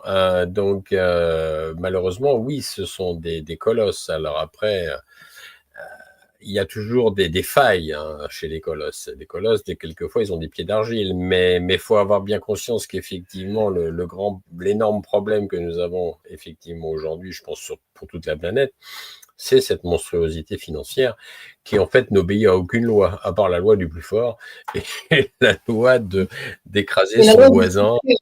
Ouais, excusez-moi de vous interrompre, mais la loi du secret aussi, parce que voilà, ils sont devenus plus puissants que des États aussi parce qu'il y a le secret. Ah oui, oui. Oui, c'est intéressant, oui, effectivement. Effectivement. Donc maintenant, ouais, c'est pas gagné pour arriver à se sortir de tout ça. Non, je disais, c'est pas gagné pour arriver à se sortir de tout ça parce que c'est vraiment, ouais, c'est du lourd parce que toute cette haute finance internationale a la main sur la santé, les laboratoires pharmaceutiques, les marchands de canons, sur toutes les grandes entreprises. les hommes politiques, politiques. etc., qui en croquent, en veux-tu, en voilà, etc., etc. Donc, effectivement, on a un énorme problème, quoi. Maintenant, alors je ne sais pas, vous, Héloïse, j'ai envie de vous poser une question. Qu'est-ce que vous pensez que tant qu'on va rester assujetti à Bruxelles en tant que capitale politique, à votre avis, est-ce qu'on a une chance de s'en sortir ou faudrait-il que la France sorte du joug de Bruxelles en tant que capitale politique? Est-ce qu'il faudrait ou est-ce qu'on va? C'était la question. Non, est-ce qu'il faudrait? Est-ce qu'on va? Non, pour l'instant, on n'y va pas. Mais Et j'ajoute, avec est-ce que Emmanuel Macron, on risque pas d'y aller. Mais est-ce qu'il faudrait? Oui. est-ce que ce serait suffisant? Oui, voilà. Juste en sortir, non, ça serait pas suffisant. Non, ça serait pas suffisant. Mais c'est vrai qu'on va dans le sens inverse parce que, mais ça, je l'avais écrit aussi dans Kleptocratie, c'est qu'on va aller vers une sorte d'Europe fédérale et ça se passera par la dette. D'ailleurs, je crois que Bruno Le Maire en a parlé aujourd'hui. Je l'ai écrit dans Kleptocratie et ça se passera par la dette et qu'on ira à cause de la mutualisation des dettes vers des politiques fiscales communes et vers une Europe fédérale parce qu'il faudra évidemment un pouvoir politique pour chapeauter tout ça. C'est ça. Ce qui paralyse en fait les politiques nationales qui auraient besoin de mettre en place des réformes. Encore un peu le gros mot de réforme, mais c'est-à-dire pour mettre des choses en place au niveau national, ça paralyse complètement. Ouais, voilà. Ouais. Bon. Donc il faudrait que l'honnêteté revienne à la mode et qu'on ait éventuellement dans le pays un homme d'État qui ait le courage de dire on arrête tout, on sort de l'Europe, on reprend le contrôle de la monnaie, on reprend le contrôle du pouvoir financier et on décide par nous-mêmes. Tant que ça, ce ne sera pas fait, on se dirige tous vers l'abîme. L'abîme, c'est la perte des libertés, notamment. La perte des libertés, oui. Et une société de surveillance, la perte des libertés dans les plus fondamentales, comme le droit à la propriété, on parlait de flécher l'épargne, etc. Voilà, il y a des personnes, quand elles sont prises pour cible par le système, écoutez, elles n'ont plus accès à leur compte bancaire. On leur dit que ce que vous avez sur votre compte bancaire, ça ne vous appartient plus. Vous pouvez plus y avoir accès. Donc avec la surveillance et puis les droits politiques qui vont avec, évidemment. Mais voilà, les gens ont encore du mal à conceptualiser ça parce que pour l'instant, ils ne sont pas concernés, mais c'est déjà une réalité.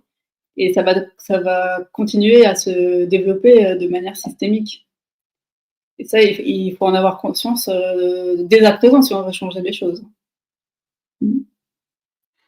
En clair, tant que le pouvoir financier détient le vrai pouvoir, nos libertés collectives sont en danger. Il n'y a rien qui pourra s'améliorer. Parce que même dans une Europe fédérale, ce sera peut-être pire encore. Sans oublier la monnaie digitale à partir du 1er octobre. Madame Lagarde a elle-même avoué que la monnaie digitale, c'était un moyen d'exercer la surveillance et le contrôle sur les populations. Donc c'est aussi une des subtilités utilisées par le pouvoir financier. La monnaie numérique, elle est déjà là. Elle commence juste à assumer publiquement leur position, mais la monnaie numérique est déjà là. L'essentiel de la monnaie D'accord, mais on dit, voilà, vous ne pourrez plus retirer de l'argent sans devoir fournir un justificatif au-delà d'une somme X. Mais c'est ça, c'est ce vers quoi on va se diriger. Ouais. C'est déjà plus ou moins le cas. Hein. Si on se pointe en disant je voudrais retirer 5 000 €, le banquier il dit non, je n'ai pas le cash. Il faut prendre rendez-vous, il faut le temps que je vous le donne, il faut le temps que je l'amasse et après je vais vous le donner. Hein. Mais ça c'est sûr. Je l'imprime. Il faut le temps que je l'imprime. Ouais, parce que c'est ça. Non, mais c'est déjà le cas. On est quasiment plus maître de son argent. Ouais, je crois qu'au-delà de 1 000 €, tu peux plus retirer du cash. Hein. Et la monnaie est déjà numérique. Allez-y. Non, je disais, la monnaie est déjà numérique, c'est ce que j'explique depuis le début, c'est justement, c'est très important de comprendre les relations entre les réseaux, la manière dont l'information est transmise dans les réseaux de télécommunications et en particulier l'information bancaire. Et ça s'est développé déjà il y a un certain temps. Voilà. Et les États-Unis, qui ont toujours fait des réseaux un instrument de pouvoir, ont mis la main sur les données bancaires parce qu'ils s'en servent comme arme géostratégique. Et, si on en a encore à se demander si ça va pas, en fait. Ça va pas. Bien sûr qu'on est en plein dedans, en fait. On est en plein dedans. Quand vous voyez ce qui s'est passé, par exemple, avec la banque BNP Paribas qui a payé 9 milliards d'amende pour ne pas avoir respecté un embargo américain, l'Europe n'est pas en mesure de se défendre. L'Europe n'est pas en mesure de se défendre. Les banques sont soumises à cette volonté-là. Et aujourd'hui, si vous voulez, ça paralyse totalement le système parce que il y a plein de banques qui refusent des transactions parce que le client est sensible en fonction de ses origines, par exemple. Donc, on est en train de rentrer dans un monde de fous. Ouais, c'est ça. C'est ça. Et ça n'est possible, pardonnez-moi d'insister, parce que moi, ça fait des années que je hurle ça, qu'à cause de la corruption du personnel politique. Oui.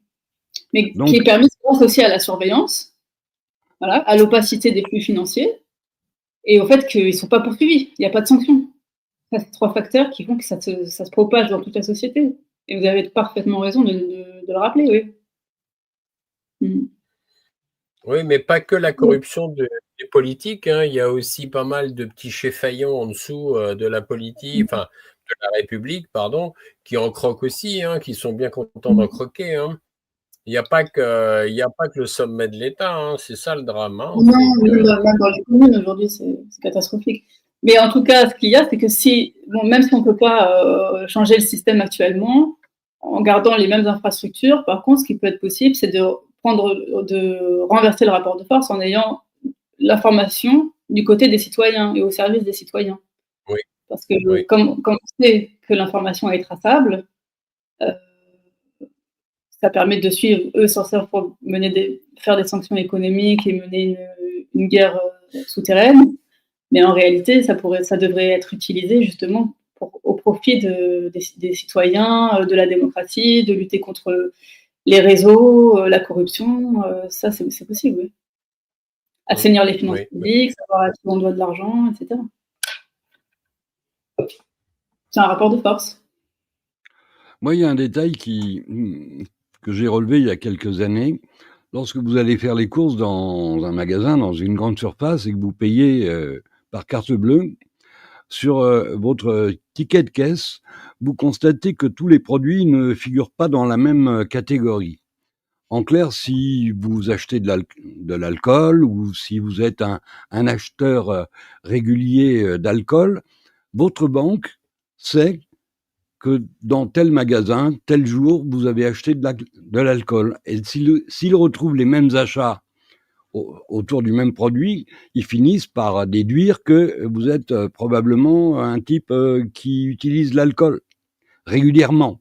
Ça permet en fait aux banquiers de tracer un portrait psychologique de leurs clients. C'est déjà une immiscion terrible dans la vie privée, non ? Bon, et ça, ce n'est possible, encore une fois, qu'avec la complicité des politiques. Complicité, est-ce qu'ils contrôlent ce qui se passe Complicité passive, parce qu'effectivement, quand on regarde le niveau intellectuel de nos politiciens, depuis quelques années, on le voit tous, c'est de pire en pire. Plus ils sont nazes, plus ils sont médiocres et plus ils accèdent à des postes de pouvoir. C'est à croire qu'effectivement, c'est fait exprès. Voilà, quand j'ai enquêté on parlait tout à l'heure du régime social des indépendants, là, pour la sécurité sociale, j'ai rencontré des élus, des députés, des sénateurs qui ne savaient pas. Ils ne savaient même pas ce que c'était en réalité. Donc, ils faisaient des déplacements sur les marchés financiers. Je le dis honnêtement, j'ai pas ça pour... voilà, ils ne savaient pas.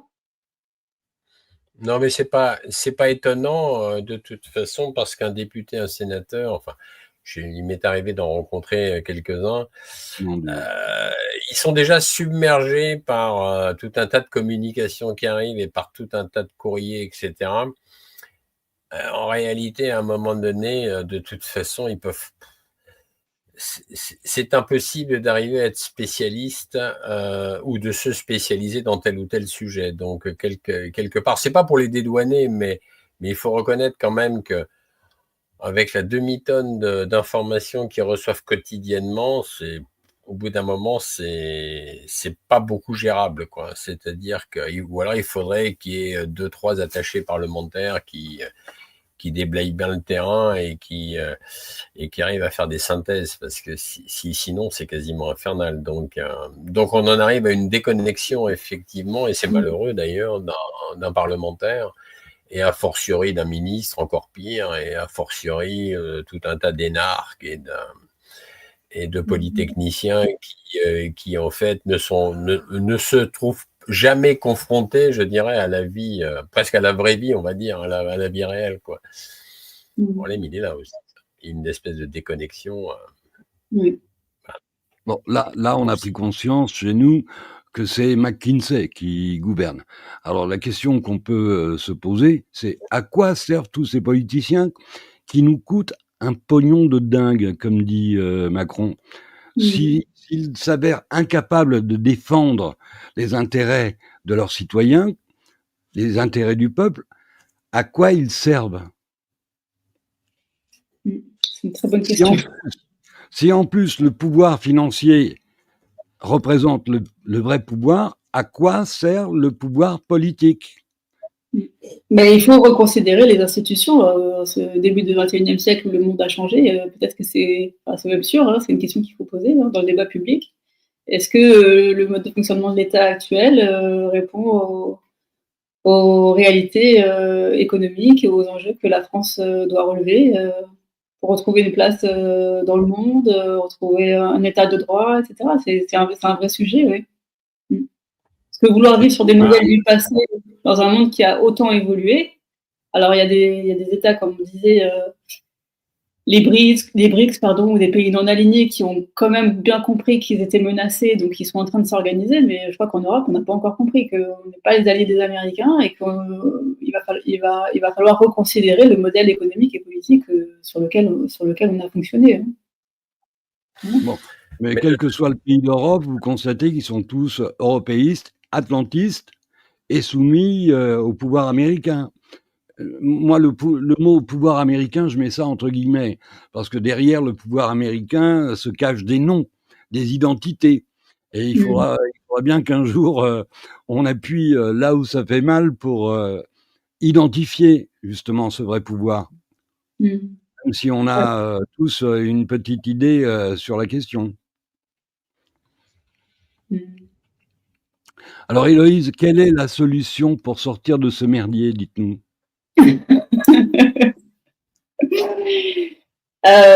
Déjà, j'ai remarqué qu'il faut impérativement informer parce que beaucoup de Français ne se rendent pas compte de la réalité de ces enjeux. Voilà, parce que les médias n'en parlent pas, on les tient beaucoup à l'écart aussi. Et voilà, je trouve que diffuser les informations, c'est très important parce que ça permet d'éveiller les consciences et après, c'est collectivement, on ne peut pas avoir raison tout seul et il faut que collectivement, les sujets de société qui sont aussi importants puissent être débattus. Et puis, voilà, je crois que, étant donné que c'est la technologie, c'est sur les avantages technologiques que les États-Unis, le système bancaire tient ce pouvoir, il faut savoir que d'autres voies sont possibles sur le plan technique, mais il faut que ça devienne un problème politique. Et il ne faut pas attendre qu'on se retrouve véritablement en conflit ou au milieu de conflits entre grandes puissances pour que ça vienne sur la table et qu'on commence à travailler dessus. Voilà. Et en attendant, il faut que, parce que là, on revoit les problèmes de finances publiques, là, avec François Bayrou, Bruno Le Maire, Moscovici aussi, qui est venu dire que ça n'allait pas. Tous les ans, c'est pareil. Et je pense qu'il faut qu'ils commencent à rendre des comptes sur la réalité des finances publiques, parce que c'est encore pire que ce qu'ils disent. Il faut bien savoir que quand ils viennent sur les plateaux télé pour dire que la situation est catastrophique, c'est que les chiffres qu'ils donnent sont bien minorés par rapport à la réalité. Voilà, donc ça, c'est les Français qui payent le coût de toute cette incompétence. Et il faut que ça cesse. Il faut impérativement que ça cesse, parce qu'en plus, c'est en train de détruire l'économie réelle. Voilà, sujet sur lequel j'ai travaillé dans l'autocratie avec l'augmentation des prélèvements obligatoires. Ouais. C'est un système de spoliation. Mais de toute façon, Héloïse, je pense aussi qu'on ne s'en sortira pas à moins de remettre en place une justice intègre, c'est-à-dire non corrompue. Et ça passera par le fait de payer correctement des magistrats, c'est-à-dire qu'il y a beaucoup trop de magistrats qui aujourd'hui ne sont pas tellement payés, c'est-à-dire donc à partir du moment où un magistrat n'est pas beaucoup payé ou pas assez, il est corruptible.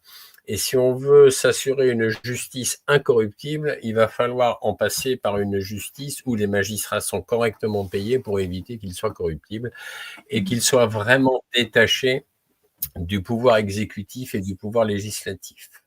Mais bon, ça peut paraître prêcher dans le désert, mais à part une justice intègre et qui fait vraiment honnêtement et correctement son travail avec une éthique vraiment en droite ligne, je vois pas vraiment comment on va s'en sortir. Mais c'est possible, hein, c'est possible d'y arriver. Hein, je veux dire, normalement, la justice devrait être là pour que chaque homme politique ou chaque personne qui dévie de la bonne marche de la société ou des bonnes mœurs se prenne une grande tarte derrière la tête et on lui dit, écoute, t'es gentil, mais là, tu vas dans la mauvaise direction et tu te remets droit. Et là, à ce moment-là, ça ira. Mais je veux dire, tant qu'on n'aura pas une justice comme ça, je pense que ça va être compliqué.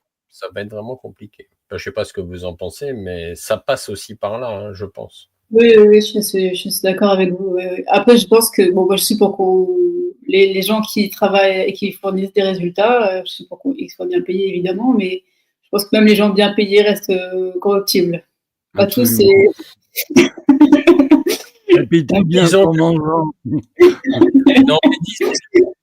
Disons que quand on les paye très correctement, ils ont une tendance à être moins corruptibles que quand on les paye peu.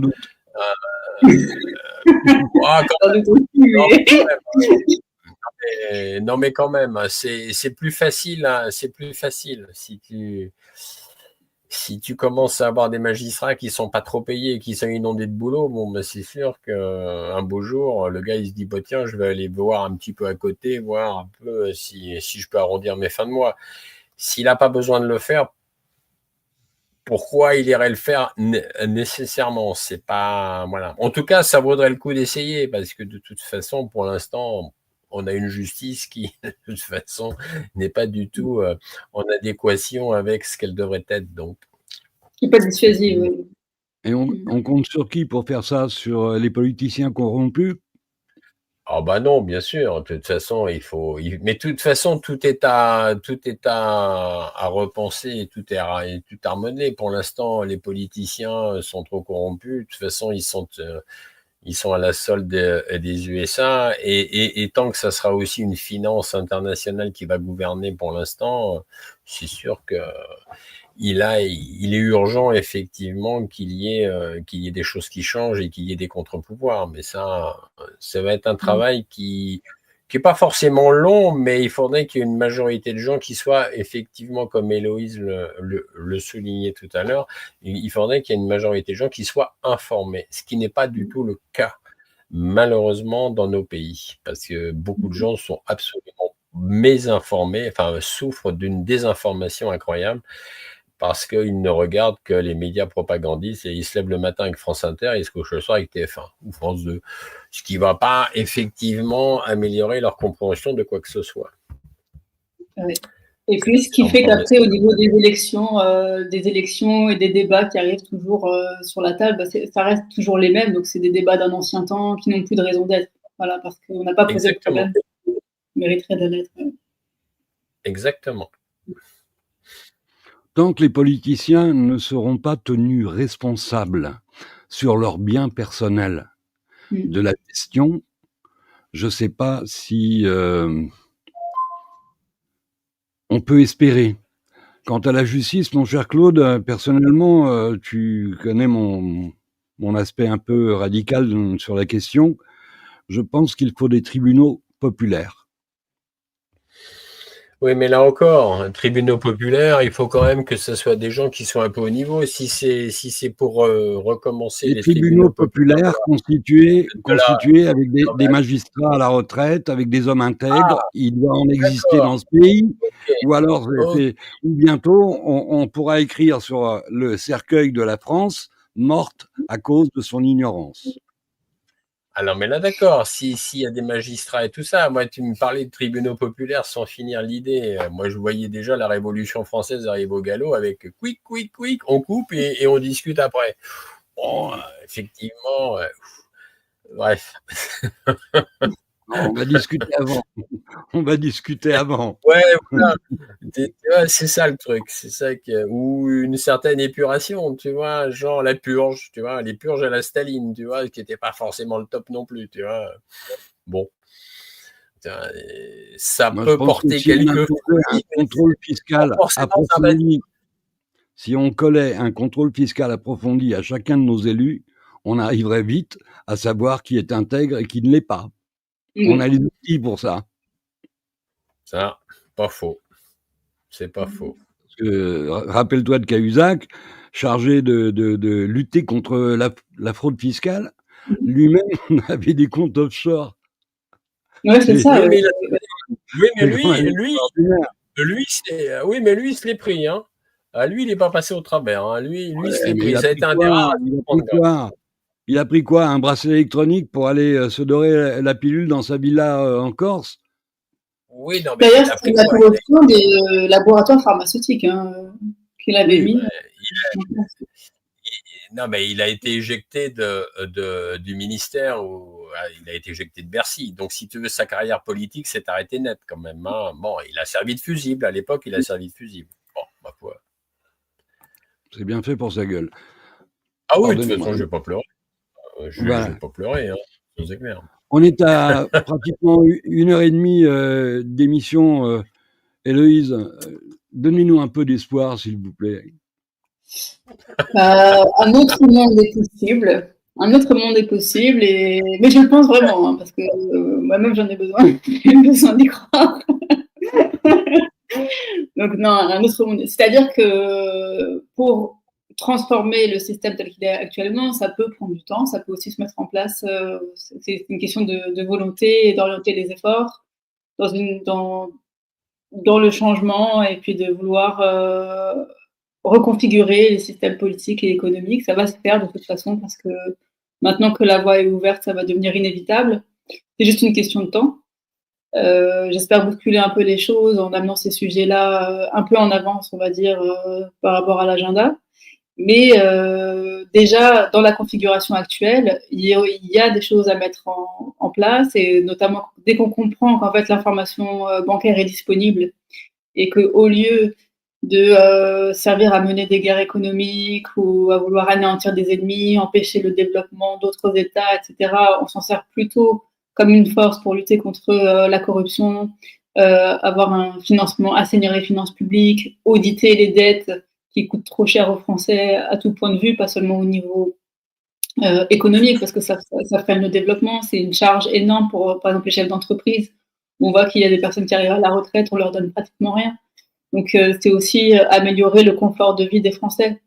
L'information bancaire peut servir à ça, à auditer les dettes, à améliorer le confort de vie des Français.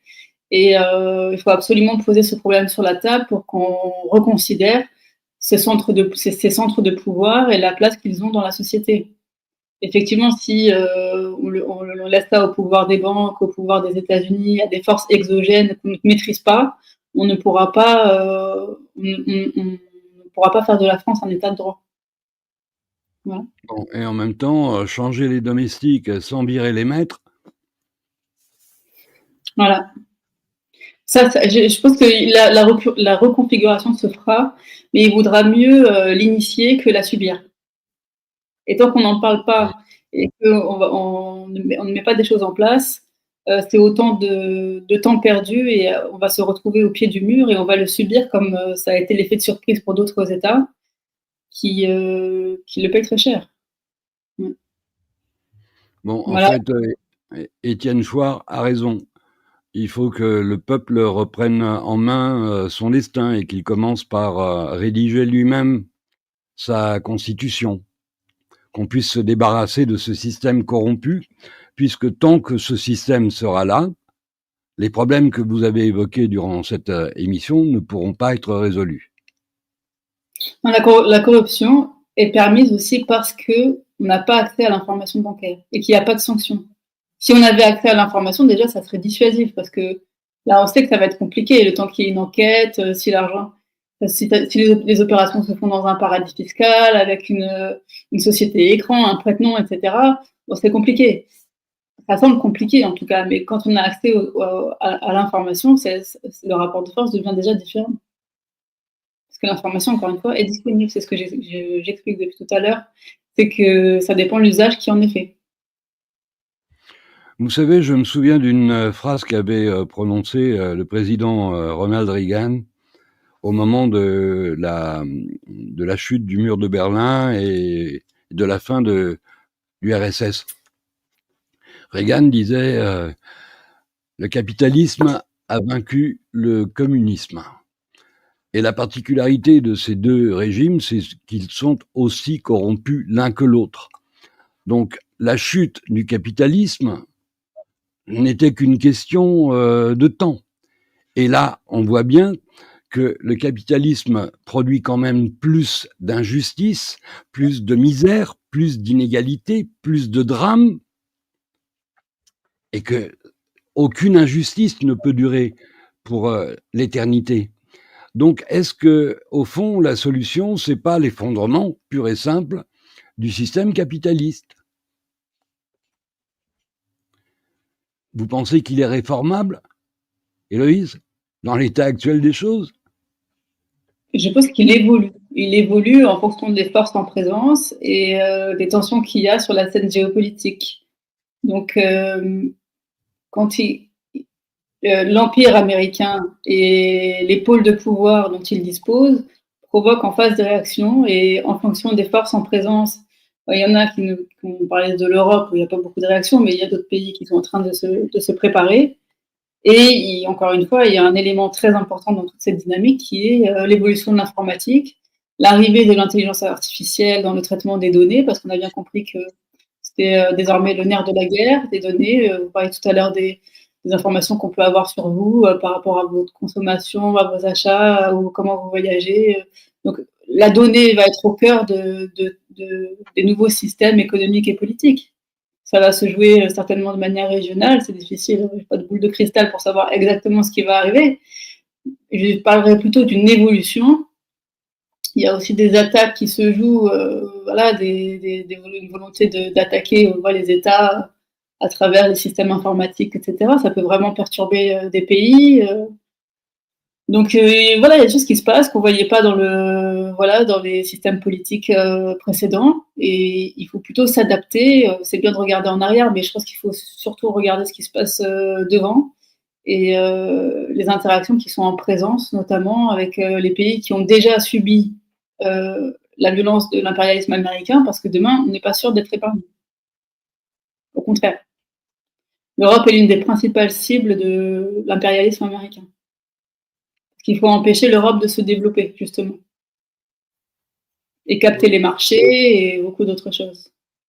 Oui, ça on a vu. Ça on a vu, le pillage et le pilonnage états-unien, enfin anglo-saxon, depuis la fin de la Première Guerre mondiale. Ça on a vu. Ça, alors là, c'est implacable, impitoyable. Pour en arriver là où nous en sommes aujourd'hui, c'est-à-dire avec je parle pour la France, un bradage total de nos sociétés, de notre industrie. On nous a coulé toute la culture française et francophone avec l'arrivée de cette sous-culture américaine À part le rock et le jazz et le blues, les États-Unis ne nous ont jamais rien apporté, à part une sous-culture, effectivement, une sous-culture innommable. Je parle de l'art contemporain, hein, je parle de la nourriture chimique, je parle des lobbies Wokisme. LGBTQ+, wokisme, etc., etc. Merci les Américains. Merci les Anglo-Saxons, parce qu'il ne faut pas oublier les Anglais, d'ailleurs, je les oublie jamais, ceux-là aussi. Mais enfin, bon. C'est la perfide Albion, je m'en méfie comme de la peste. C'est ça, on est pratiquement à 1h40. On vous laisse la conclusion, Héloïse, et puis on vous remercie infiniment d'avoir accepté notre invitation. On est ravis de vous avoir reçu pour la seconde fois sur TVADP. Voilà, un peu de pub pour le livre. Les livres, l'affaire Swift et Kleptocratie française. Ben, lisez-le, parce que si vous ne vous faisiez pas beaucoup d'illusions sur l'état de droit et la démocratie française, là, vous allez subir une piqûre qui va vous faire mal. Nécessaire, à partir du moment où on est vacciné. Non, c'est pas vrai. Je vais pas aller sur ce domaine. Héloïse, on vous laisse conclure. Bah, écoutez, j'ai dit tout ce qui me semblait vraiment important. Je vous remercie de m'avoir permis de présenter mon travail dans votre émission. Et puis, voilà, j'espère que ça permettra de poser des problèmes réels pour permettre aux Français de comprendre ce qui se passe. Et il y a effectivement des solutions pour sortir de cette situation. Et voilà, j'espère avoir pu contribuer à éveiller quelques consciences. Merci à vous. Absolument. Amis internautes, vous avez été nombreux à réagir. On va lire vos commentaires dans le chat avec grand plaisir après l'émission. Demain, c'est dimanche, donc vous retrouvez à 19h notre ami Abdel pour l'actu décryptée. Quant à nous, on vous souhaite évidemment une bonne soirée et on vous dit à bientôt. Merci Héloïse, merci Claude. Amis internautes. Et un bon week-end de Pâques, un bon week-end Pascal à tous. Absolument. Merci Héloïse. Et merci Eric. Merci.